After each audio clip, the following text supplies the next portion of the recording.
Everyone, स्वागत है एक बार फिर से आप सबका आपके अपने यूट्यूब चैनल बायोकेमिस्ट्री में। तो दोस्तों अभी हम सॉलिड स्टेट पढ़ रहे हैं और सॉलिड स्टेट के हमने 2 लेक्चर कंप्लीट कर लिए हैं। और 2 लेक्चर्स में जो हमने लास्ट लेक्चर में पढ़ा था वो पढ़ा था कि किसी भी यूनिट सेल में कितने एटम होते हैं और उनका रीअरेंजमेंट किस तरीके से होता है किसी यूनिट सेल में, और उस यूनिट सेल में उस एटम का कितना कंट्रीब्यूशन होता है।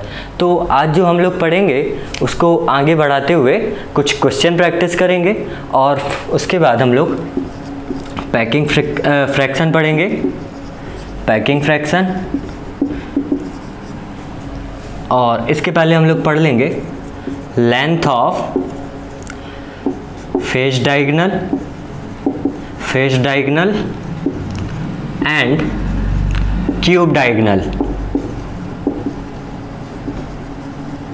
फिर हम लोग पैकिंग फ्रैक्शन पढ़ेंगे और इसके बाद हम लोग डेंसिटी पढ़ेंगे और बहुत सारे क्वेश्चंस की प्रैक्टिस करेंगे, अच्छे क्वेश्चन सॉल्व करेंगे।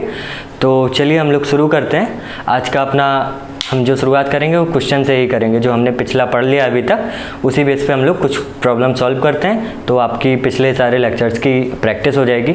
तो चलिए शुरू करते हैं, देखते हैं पहला क्वेश्चन क्या है। तो ये क्वेश्चन अपना आपके सामने रहा। ये क्वेश्चन आपका एटम्स के कंट्रीब्यूशन के बेस पे है, जो लेक्चर हमने पिछले लेक्चर में पढ़ा था उसके बेस पे है। तो देखते हैं क्वेश्चन क्या कह रहा है। क्वेश्चन कह रहा है a compound formed by elements x and by. एक कंपाउंड है जो एलिमेंट एक्स और बाई से मिलकर बन रहा है और एक क्यूबिक स्ट्रक्चर बना रहा है, इन विच जिनमें एक्स एटम कॉर्नर्स पे हैं और जो बाई एटम्स हैं and atoms B are at the face centre. तो इसने क्या बोला, एक्स आपके कहाँ है, एक्स है आपके कॉर्नर्स पे हैं और जो बाई एटम्स हैं वो कहाँ पे हैं, फेस सेंटर पे हैं। क्लियर। तो आपने अगर पिछला लेक्चर देखा होगा मेरा, तो उसमें मैंने बताया था कि जो कॉर्नर्स पे होते हैं एटम्स उनका कितना कंट्रीब्यूशन होता है किसी भी यूनिट सेल में, और जो एटम्स आपके फेस सेंटर्ड में होते हैं उनका कितना कंट्रीब्यूशन होता है। तो चलिए हम इस क्वेश्चन को सॉल्व करते हैं। इसमें 4 ऑप्शन भी दिए गए थे एक्चुअली में आपको पेपर में, तो पहले हम सॉल्व करते हैं फिर हम आपको ऑप्शन से बताते हैं कि ऑप्शन से कैसे सॉल्व हो जाएगा। क्लियर। देखते हैं इसको सॉल्व करके। अब देखो x बोला है कॉर्नर पे, तो किसी भी यूनिट सेल में 8 कॉर्नर होते हैं और 8 कॉर्नर का जो कंट्रीब्यूशन होता है पर एटम का तो 1/8 का होता है। क्लियर, यही होता है। तो x एटम जो होगा वो कितना हो जाएगा, 1 हो जाएगा। ठीक, तो एक एटम हो जाएगा x का, और जो बाई का है वो फेस सेंटर में है। बाई टोटल कितने फेस पे कितने एटम होते हैं, 6 एटम होते हैं, और पर एटम का जो कंट्रीब्यूशन होता है वो कितने का होता है, हाफ का होता है। क्यों, किसी फेस पे होगा तो वो इस फेस पे भी होगा, इसके पीछे वाले पे, या इस फेस पे भी होगा, इसके आगे वाले फेस पे भी होगा। तो 6 एटम हो गए फेस पे, और पर एटम का जो कंट्रीब्यूशन हुआ 1, वो कितना हुआ, हाफ का हुआ। तो इस तरीके से जो बाई के एटम्स हो गए वो टोटल कितने एटम हो गए, 3 एटम हो गए। तो इसको अब हम लोग कर देंगे, x का 1 एटम और बाई के 3 एटम। तो अपना आंसर क्या आया, x/3। यही इस कंपाउंड का फॉर्मूला होगा। क्लियर, समझ में आ रहा है। कितना इजी क्वेश्चन था, एकदम 30 सेकंड भी नहीं लगेंगे आपको। आपने तो देखा कि फेस सेंटर पे तो 6 कर दिया, हाफ से मल्टीप्लाई कर दिया और 3 आ गया। यहाँ पे देखा कॉर्नर्स में, तो कॉर्नर का कितना होता है, 1 होता है, पर जो यूनिट सेल में जो भी कंट्रीब्यूशन होता है, तो आपका आंसर आ गया। अब इसमें 4 ऑप्शन दिए गए थे। 4 ऑप्शन कौन कौन से थे, वो थे x3y, x/2 या x/3। अब देखो, अब आपने देखा ये x एटम कहाँ है, कॉर्नर पे है, तो कॉर्नर पे है तो ये वाला तो हो ही नहीं सकता। क्लियर, पहला ऑप्शन गलत। उसके बाद देखा कॉर्नर पे है तो x हो सकता है, लेकिन बाई कहाँ है, फेस सेंटर, तो फेस सेंटर पे बाई नहीं हो सकता है। 2 ऑप्शन आपके गलत हो गए। इसके बाद तीसरा ऑप्शन देखा, बाई कहाँ है, फेस सेंटर, तो फेस सेंटर पे तो हो ही नहीं सकता है 2, तो ये भी गलत। आंसर कौन सा आ गया। तो इस तरीके से आपको एलिमिनेट करने हैं ऑप्शन देख के। सीधा सा क्वेश्चन है, आगे बढ़ते हैं। अगला क्वेश्चन हम लोग देखते हैं। तो अगला क्वेश्चन अपने सामने ये रहा, वो कह रहा है कि इन FCC लैटिस, उसने FCC लैटिस बोल दिया है। ठीक है, अब बोल रहा है कि atom A occupies at the corner position. तो यहाँ पे लिख लेते हैं, ए कहाँ पे, कॉर्नर पे, तो कॉर्नर 8 कॉर्नर पर कॉर्नर से 1/8 का कंट्रीब्यूशन, तो कितना एटम हो गया, एक एटम हो गया। उसके बाद वो बोल रहा है जो बी एटम कहाँ ऑक्यूपाई कर रहा है, face centre position. B atom कहाँ ऑक्यूपाई कर रहा है, फेस सेंटर पोजीशन। तो टोटल फेस कितने होते हैं, टोटल फेस एटम 6 और पर एटम कितना फेस से कितना कंट्रीब्यूशन होता है, हाफ का। तो बी कितना एटम हो गया, 3 एटम हो गया। क्लियर, 2 3 जा 6। तो ये हुआ। अब वो कह रहा है कि if 1 V atom is missing, 1 V atom is missing from one of the face center। वो कह रहा है कि अगर एक भी एटम आपका फेस से मिस हो जाए, क्लियर, फेस सेंटर से मिस हो जाए, तो अब जो न्यू होगा, न्यू क्रिस्टल होगा, तो न्यू क्रिस्टल का फॉर्मूला क्या होगा, वो ये कह रहा है। बंद करो, रुके रहे। तो अपन को क्या करना है, नए क्रिस्टल का फॉर्मूला निकालना है जब आपका एक भी एटम फेस सेंटर से मिस हो जाता है। ए की तो कंडीशन वही है, ए तो सेम पोजीशन पे लगाया हुआ है, तो ए को वही लिखेंगे 1 एटम। ठीक, अब बी एटम का जो करेंगे, 5 एटम ही बचे अब फेस पे, तो 5 और एक फेस से हाफ का कंट्रीब्यूशन, तो 5/2। अब इसको हम लोग लिखेंगे यहाँ पे ए बी 5/2। अब इसको कंप्लीट नंबर में लिखना है अपन को, तो 2 से मल्टीप्लाई कर देंगे ऊपर, तो A2 और B5। तो यही अपना सही आंसर है। नया फार्मूला नया क्रिस्टल का यही अपना फार्मूला होगा, A2V5। कैसा क्वेश्चन लगा आपको, सरल था एकदम, इजी क्वेश्चन था। केवल आपको अपने कॉन्सेप्ट याद रखने थे कि किसी जगह पे कितने एटम का कंट्रीब्यूशन होता है। क्लियर, स्क्रीनशॉट ले लीजिए आप लोग। तो इस क्वेश्चन में क्या कह रहा है, ये क्वेश्चन कह रहा है कि एक मेटालिक एलिमेंट है जो एक क्यूबिक लैटिस को बनाता है। क्लियर, एक क्यूबिक लैटिस बनाता है और उसकी यूनिट सेल की जो एज होगी, एज वो कितनी होती है, 2.88 एंगस्ट्रॉम। तो यहाँ पे लिख लेंगे A = 2.88 एंगस्ट्रॉम। क्लियर, अब एंगस्ट्रॉम को हम लोग सेंटीमीटर में चेंज कर लेंगे, तो क्या लिख सकते हैं इसको, 2.88 × 10⁻⁻8 सेंटीमीटर लिख सकते हैं। क्लियर, अब वो क्या कह रहा है, डेंसिटी दी गई है मेटल की और नंबर ऑफ यूनिट सेल निकालने, तो नंबर ऑफ यूनिट सेल को हम लोग यहाँ पे n से डिनोट कर ले रहे हैं। क्लियर, n अपन को फाइंड करना है, n अपन को फाइंड करना है। तो यहाँ पे यूनिट सेल का ये हुआ, तो यूनिट सेल का पहले हम लोग वॉल्यूम निकाल लेते हैं, तो V यूनिट सेल, एक यूनिट सेल का निकालना है। क्लियर, तो इसका करेंगे हम लोग, तो 2.88 10⁻⁻8 का क्यूब सेंटीमीटर क्यूब, यही होगा।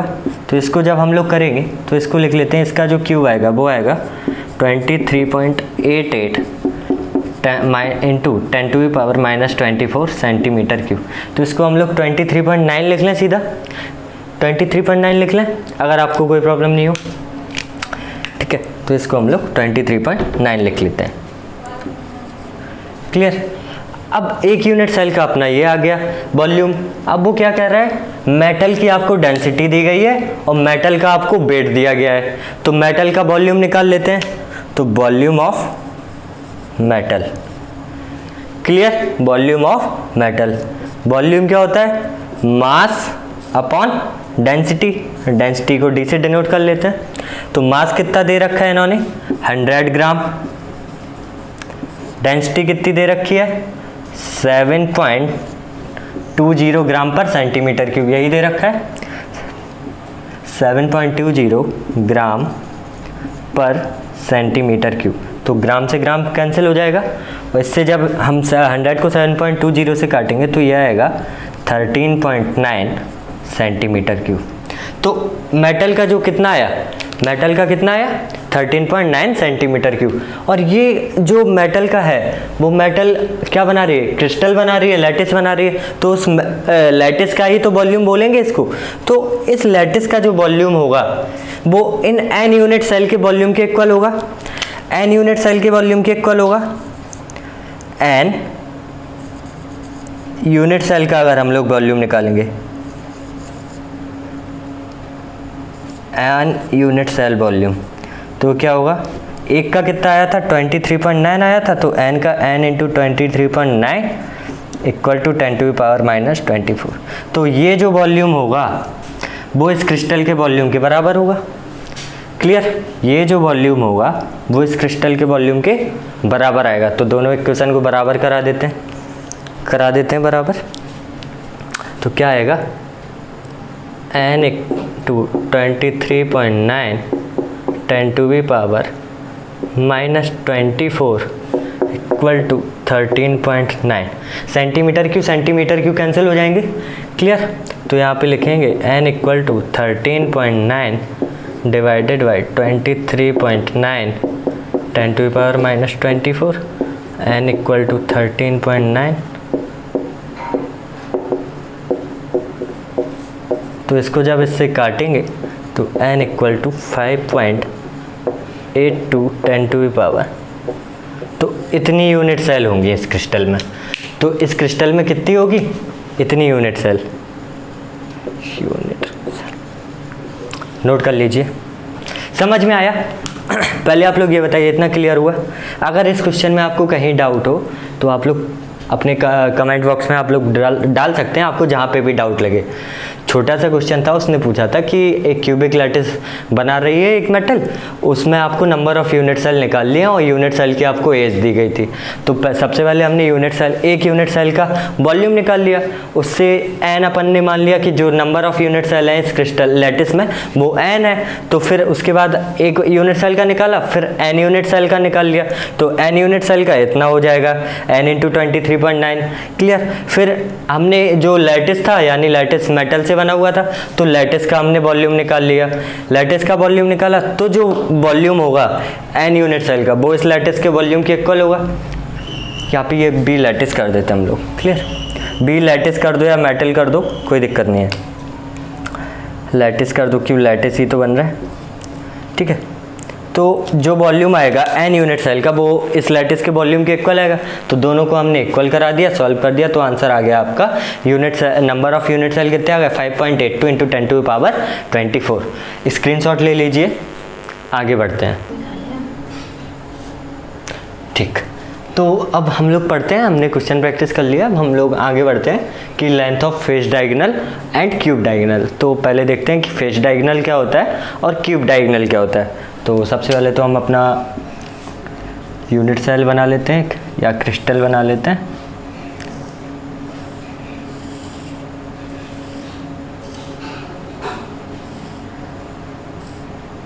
तो ये अपना क्यूबिक हो गया।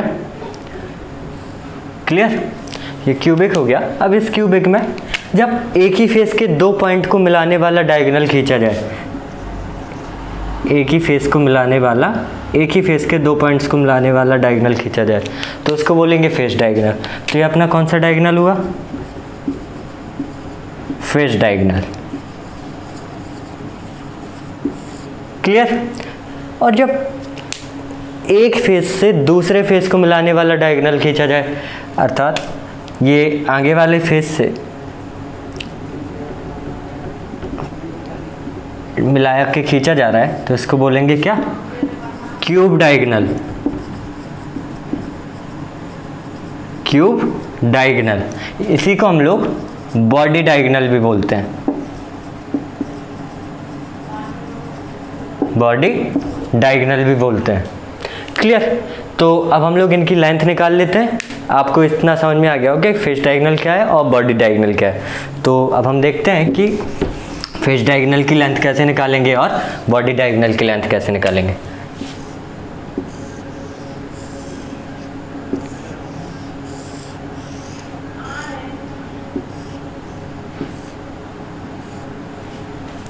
क्लियर, ये अपना फेस डायगोनल हम खींच लेते हैं। पहले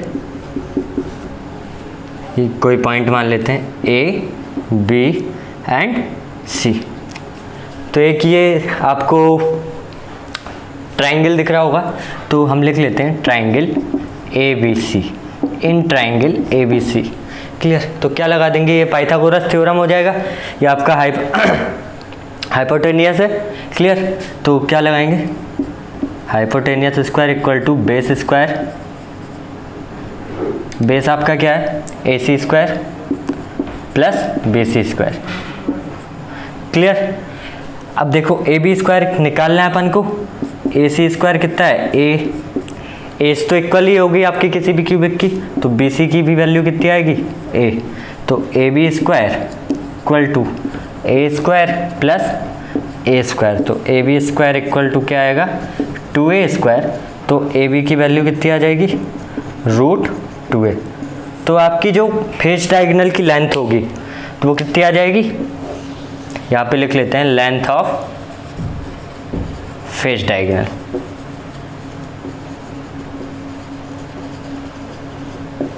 तो क्या है आपकी डायगोनल की फेस डायगोनल की लेंथ? √2A। नोट कर लीजिए इसको। इसके बाद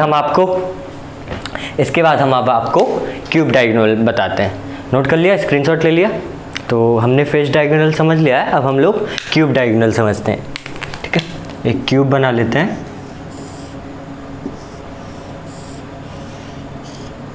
ये अपना क्यूब बन गया। इस क्यूब में डायगोनल डालेंगे, क्यूब डायगोनल हो गया ये। क्लियर। और ये फेस डायगोनल हो गया।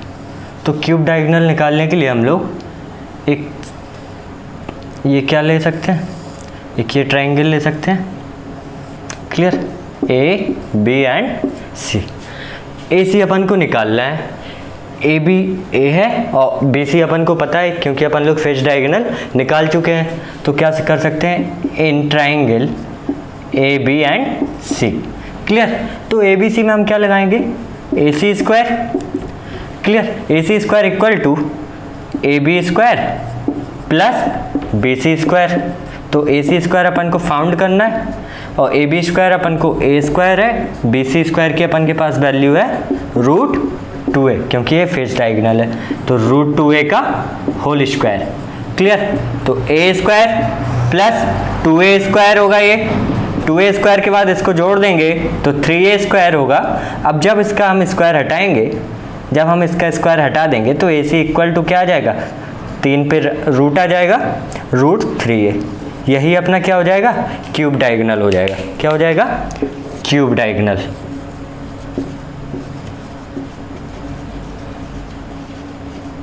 नोट कर लीजिए, समझ में आ गया होगा आप लोग को। अगर किसी को कोई भी कहीं भी डाउट हो तो वो कमेंट बॉक्स में डाल सकता है। नोट कर लीजिए आप लोग, इसको स्क्रीनशॉट ले लीजिए। Packing fraction. ठीक है, पैकिंग फ्रैक्शन होता है कि किसी भी यूनिट सेल में आपके कितने एटम हैं और उन एटम्स ने आपका कितना वॉल्यूम ऑक्यूपाई किया है, उसको हम लोग डिवाइड कर देते हैं यूनिट सेल के वॉल्यूम से। तो हम लोग लिख सकते हैं पैकिंग इफिशियंसी या packing fraction equal to volume occupied by atoms divide by volume of unit cell। Clear.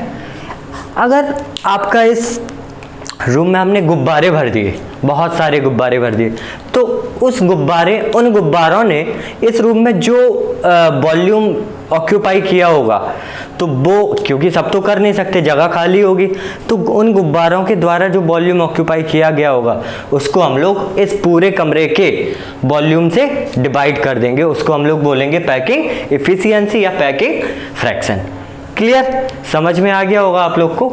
तो इस फॉर्मूला को नोट कर लीजिए। इसके बाद हम लोग सिंपल क्यूबिक, BCC और फेस सेंटर्ड क्यूबिक यानी FCC में पैकिंग फ्रैक्शन निकालेंगे। क्लियर। स्क्रीनशॉट ले लीजिए इसका।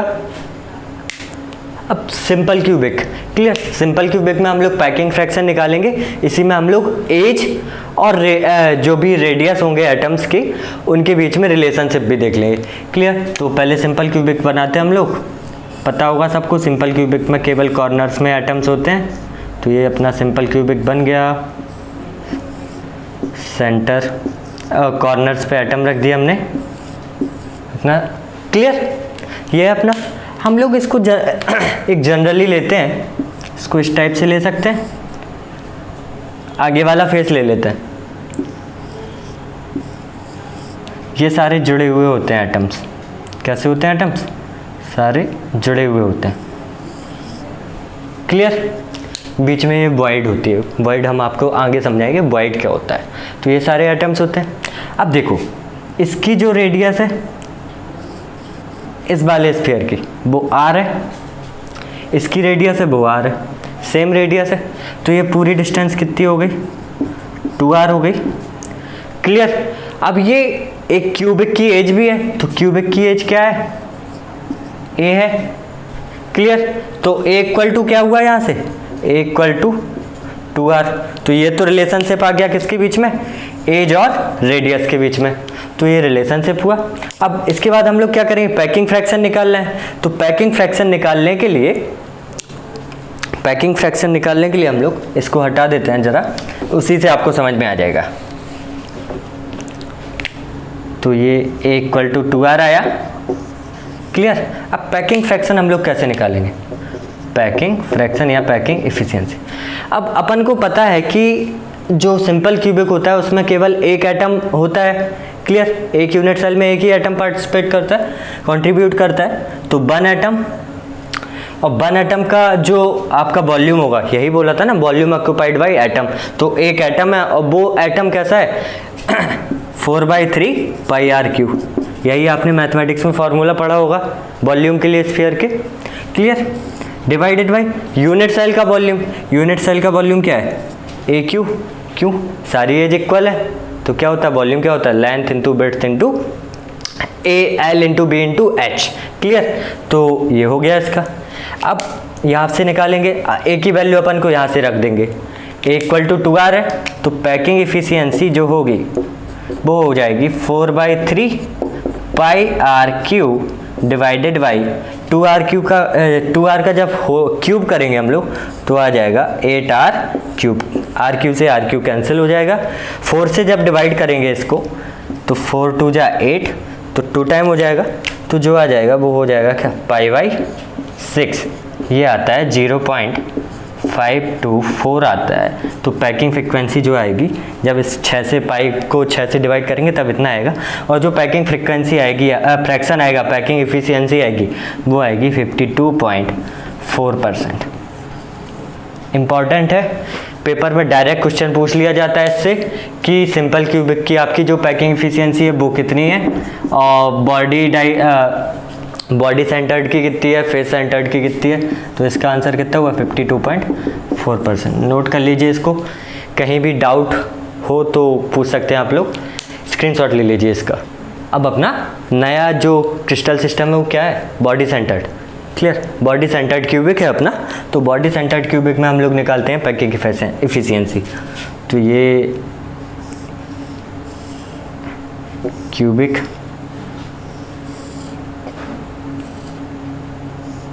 बॉडी सेंटर्ड में क्या होता है, जो एक एटम होता है वो बॉडी के सेंटर में होता है, तो एक एटम कॉर्नर पे, एक एटम इस कॉर्नर पे, यही हुआ बॉडी डायगोनल जो आपका सॉरी बॉडी सेंटर्ड यही हुआ। क्लियर। तो इसकी जो डिस्टेंस होगी आपको अलग पेन से दिखाई दे रहा है इसको, जो इसकी ये डिस्टेंस होगी वो क्या होगी r होगी। ठीक। इसकी जो डिस्टेंस होगी वो कितनी होगी, ये भी r होगी। अब ये कंप्लीट है, ये क्या है कंप्लीट है, तो इसकी कितनी हो जाएगी 2r हो जाएगी। इसकी कितनी हो यहाँ पे लिख दे रहे हैं, कितनी हो जाएगी 2r हो जाएगी। तो ये जो पूरी डिस्टेंस है वो 2r के इक्वल 4r के इक्वल हो जाएगी। अब इसको हम लोग क्या बोलते हैं क्यूब डायगोनल भी बोलते हैं, कि ये एक आगे वाला फेस और एक पीछे वाला फेस। हमने अभी आपको क्यूब डायगोनल बताया था, तब बताया था कि एक आगे वाला फेस या एक पीछे वाले फेस के जब 2 पॉइंट्स को मिलाते हुए जो कोई भी डायगोनल खींचेंगे उसको हम लोग क्यूब डायगोनल या बॉडी डायगोनल बोलते हैं। तो ये बॉडी डायगोनल हुआ, बॉडी डायगोनल हुआ। तो बॉडी डायगोनल की हमने जो लेंथ निकाली थी वो कितनी आई थी √3a आई थी। क्लियर। अब √3a को किसके इक्वल करा दिया 4r के इक्वल करा दिया, 4r के इक्वल करा दिया। क्लियर। तो यहाँ से a कितना आ जाएगा 4/√3 इंटू r। ये तो हुआ आपका रेडियस और a में एज में रिलेशन। सिंपल लगा ना, एकदम सिंपल। दूसरे मेथड से भी इसको कर सकते थे। दूसरे मेथड से क्या कर सकते थे हम लोग इसको, यहाँ से ये ले सकते थे, तो इसको √2a मान के फिर से वही पाइथागोरस थ्योरम लगाते, तब भी आपका ये वही उतना ही आता। दिखा दे रहे हैं हम आपको करके कैसे। ये कोई पॉइंट मान लो A, B एंड C, तो जो आपको निकालना है, आपको जो फाइंड करना है वो क्या आएगा, AC square plus BC square equal to AB square. अब AB स्क्वायर की वैल्यू अपन को पता है 4R स्क्वायर है, 4R है, तो इसकी जो वैल्यू आ जाएगी वो क्या हो जाएगी, 16R स्क्वायर हो जाएगी। कंप्लीट स्क्वायर कर दिया मैंने सीधा। यहाँ से AC स्क्वायर की वैल्यू क्या है, A स्क्वायर प्लस जो BC स्क्वायर की वैल्यू √2 है, तो इसको हम लोग 2A स्क्वायर लिख दिया। सीधा यहाँ से लिख देंगे 16R square equal to 3A square. अब A स्क्वायर काटेंगे तो A इज इक्वल टू 4/√3। दोनों मेथड से आपको क्लियर हो गया क्या हुआ। ये पाइथागोरस थ्योरम से दिखा दिया और ये डायरेक्ट आपको कंपेयर करके दिखा दिया। इसमें किसी को कोई डाउट तो नहीं है, ठीक है। अब हम आगे बढ़ते हैं। इसी में अभी हम आपको पैकिंग एफिशिएंसी दिखाते हैं कि पैकिंग एफिशिएंसी कैसे निकालेंगे। देखते जाइए आप पैकिंग एफिशिएंसी। इसको नोट कर लीजिए आप एक जगह, जो √3a इक्वल टू जो अपना रिलेशन आया है a equal to 4/√3 into r. Packing efficiency में काम में आएगा। क्लियर। पैकिंग एफिशिएंसी BCC में आपने कितने आइटम का कंट्रीब्यूशन होता है, 2 आइटम का कंट्रीब्यूशन होता है, तो PE equal to 2 into 4/3 πr cube divided by a cube. a की वैल्यू कितनी है 4/√3 इंटू आर, तो 2 into 4/3 pi r cube divided by 4 का जब क्यूब करेंगे तो 64 आएगा। क्लियर। √3 का क्यूब करेंगे तब 3√3 आएगा और आर का करेंगे तो आर क्यूब आएगा।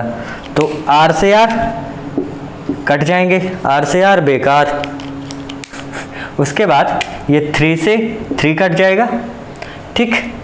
इसको क्या लिख सकते हैं हम लोग, 8 पाई डिवाइडेड बाई ये 64, 8 पाई divided by 1 divided by 64 upon √3। तो √3 को ऊपर भेज देंगे, तो ये यहाँ पे हम लिख सकते हैं 8 से 64 को डिवाइड कर काट दो तो 8 बचा, 8 यहाँ आ जाएगा, तो ये आ जाएगा √3 पाई बाई 8। और जब √3 पाई बाई 8 को हम लोग लिखेंगे, packing efficiency equal to √3 pi by 8, इसको हम लोग लिखेंगे तो 0.6804 आता है। तो जो आंसर आएगा वो आएगा 68.04%। ये BCC की पैकिंग एफिशिएंसी हुई। क्लियर, सबको समझ में आ गया। नोट कर लीजिए सब लोग, स्क्रीनशॉट ले लीजिए। तो अब बारी आती है फेस सेंटर्ड क्यूबिक की। तो फेस सेंटर्ड क्यूबिक हम लोग बना लेते हैं। हम लोग को पता है कि फेस सेंटर्ड में जो एटम का कंट्रीब्यूशन होता है वो 4 एटम का कंट्रीब्यूशन होता है, और फेस सेंटर्ड में सारे फेस के सेंटर में एक एक एटम होता है। क्लियर, 6 फेस होते हैं, कॉर्नर के साथ साथ सेंटर फेस के भी सेंटर में होता है।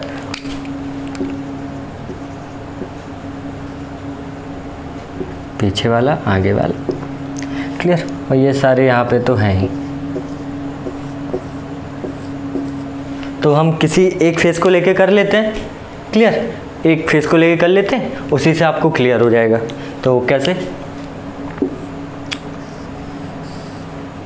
ये एक अपना फेस है,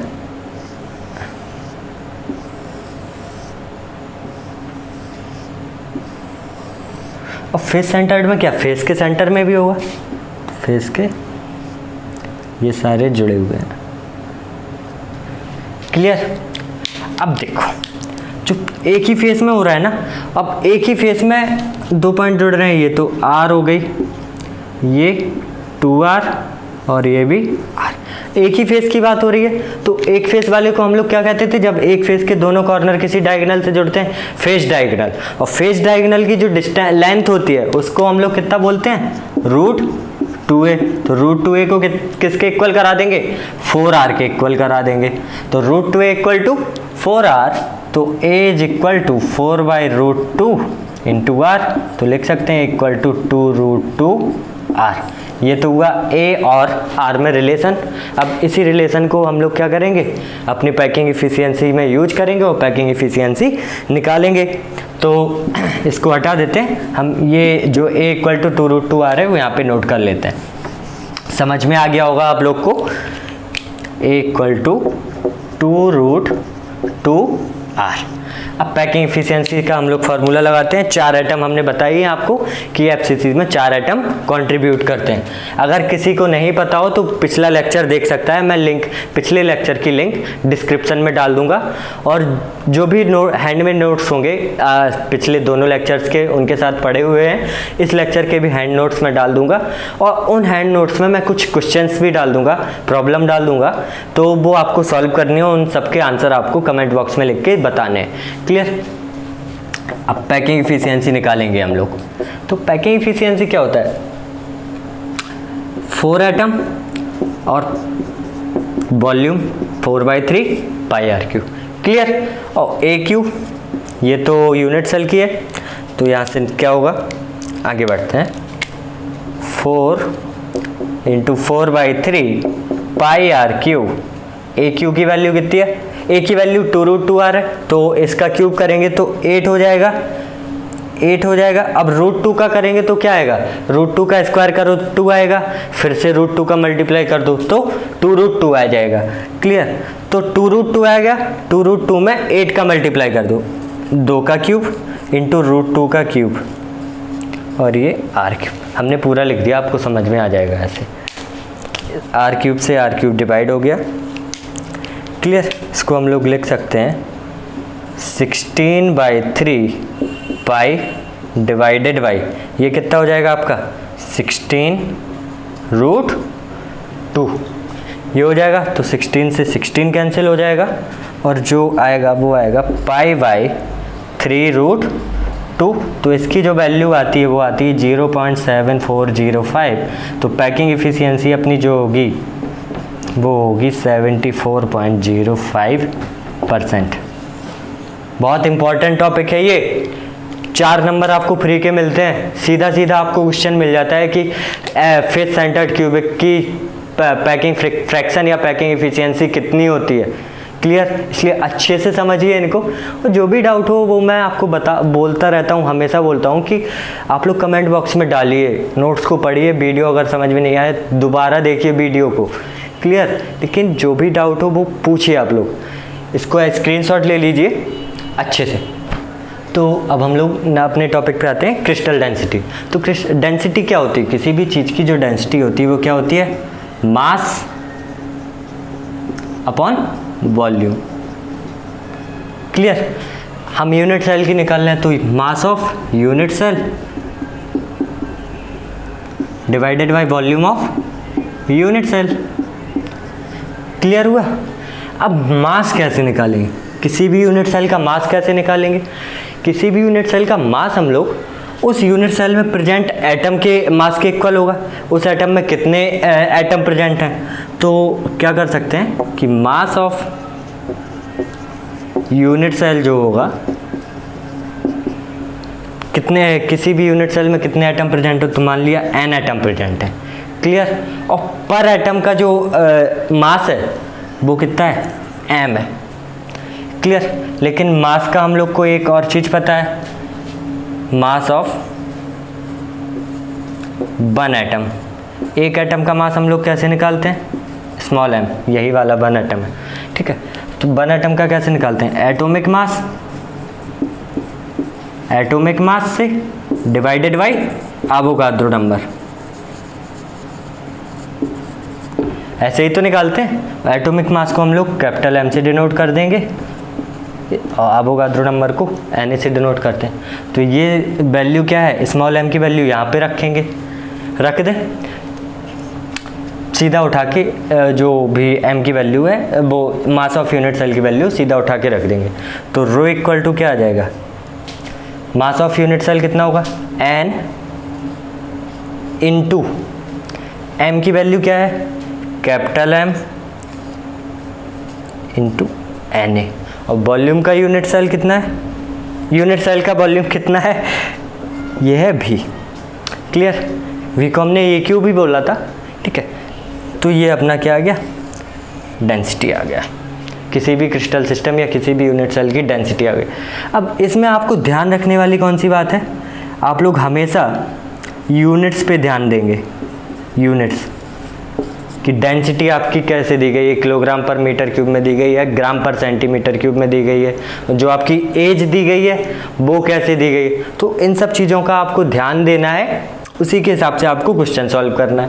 अब देखो, इसको ऐसे भी लिख सकते हैं, इसको हम लोग एक और लिख सकते हैं तरीके से, रो इक्वल टू जेड भी बोलते हैं।